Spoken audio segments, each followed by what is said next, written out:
Good morning, welcome to Four Wheels in the Seat. I'm Alex Dalrymple and welcome to my channel where I review new cars every week. If you haven't already, please hit the subscribe button and give me a like if you enjoy the video. So today I'm back in the MG ZS EV and they have actually, with this latest version called the Long Range, made it even better. Why? Well, they've given it a bigger, more powerful battery that now has a range of 440 kilometers, which is an improvement over the regular ZS EV's 320. I reviewed the entry-level MG ZS EV, the Excite model, late last year, and if you want to check out that review, just click the link up there. From the outside, all of the MG ZS EVs look pretty much the same. The fit out of this car follows the range-topping Essence model. So on the outside, it gets roof rails, but it also gets privacy glass on the rear windows, something that the Essence misses out on. So as I said, the long range, well, it gets extra range from the battery, which, if that's important to you, is a really, really good thing. It does come at an extra cost, but we'll talk about that a little bit later on. In terms of power output, it's pretty much the same as the other MGs. It's actually just a little bit lower at 115 kilowatts and 280 Newton meters of torque. Honestly, you're probably not really going to notice the difference. The 0 to 100 time is about half a second slower. A standard 50 kilowatt public charger will get the battery to 80% in 63 minutes.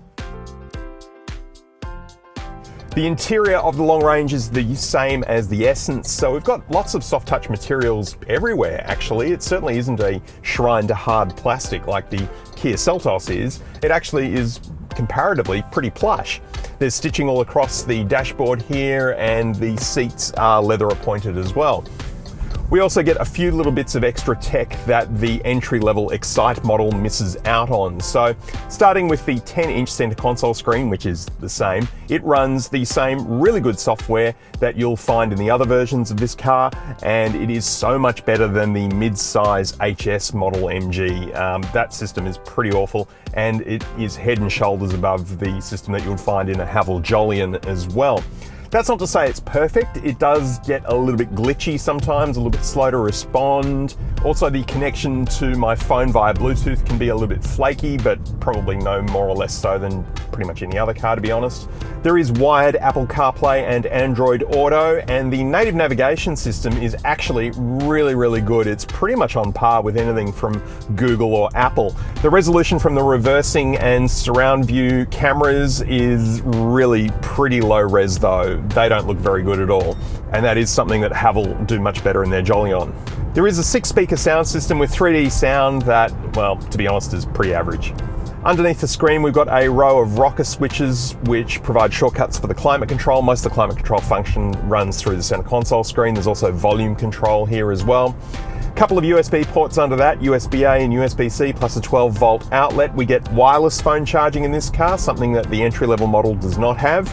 Just next to that, we've got the drive mode selector, the KERS switch, which controls your regenerative braking, and a shortcut to the battery menu on the center console screen. We've got a rotating dial here for the gear selector, nice little slidey garage door type lid here for the cup holders, and a pretty small center console bin.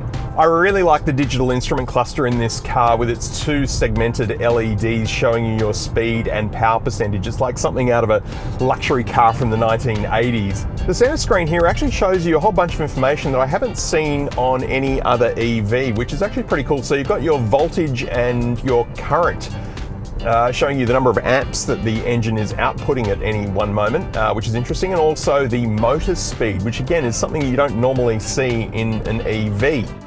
I love being the first person to test drive a car. When I picked up this car on Monday, it only had 7 kilometers on the clock.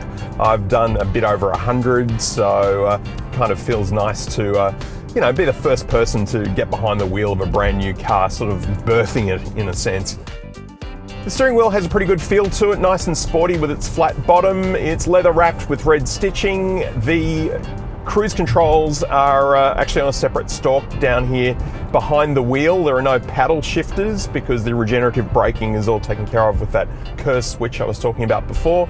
The wing mirrors also have blind spot monitors in them, and when you're traveling at low speed and you've got your indicator on, the display from the cameras on the wing mirrors is shown here on the center console screen, showing how much distance there is to the curb, which is quite a handy feature when you're parking.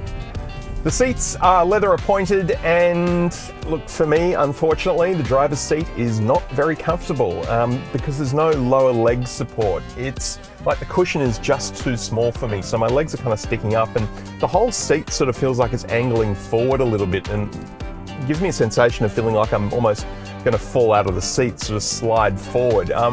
Unfortunately for me, that would be a bit of a deal breaker in terms of would I want to own this car forever. The driver's seat does, however, get electric adjustment and heating as well. Driving the MG ZS EV around town is quite a relaxing experience, actually. It is extremely quiet. There's no artificial engine noise, just a sort of pleasing electronic whine from the motor as it spools up when you take off from the lights. But and that was the pedestrian collision warning going off there for a moment. So it's a good thing to know that this car detects pedestrians who are crossing the road illegally in front of me. Although the long range's electric motor produces a few less kilowatts than the regular version of the MG ZS EV, you're really not going to notice the difference. It is just fine around town. There's plenty of power, and it's perfectly zippy, especially when you put your foot down in a straight line. The steering feels pretty well weighted. It's not too light. There is a bit of road feel, which I like, and the regenerative braking in its strongest mode is pretty good. It doesn't quite allow for one pedal driving, but it's pretty close to it.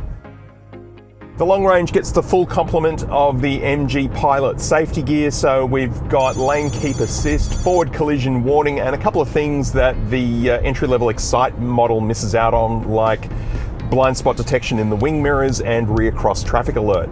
This car also comes with a 7-year warranty. The entry-level model of the MG ZS EV, the Excite, is still the most affordable EV you can buy, coming in at $45,709. This one, the long range, costs a bit more. It's another 12 grand, $57,709. For that, you're getting a slightly more comfortable interior fit out, and of course that extra 120 kilometers of range. My advice, unless you really need that extra 120 kilometers of range, I'd save several $1,000s and buy the Essence model, which comes in at about 49 grand. It gets the same interior fit out as this car, it just doesn't go quite as far. And if you are just commuting around town and you've got a charger in your garage at home and you can plug in every other day, you probably don't need that extra range.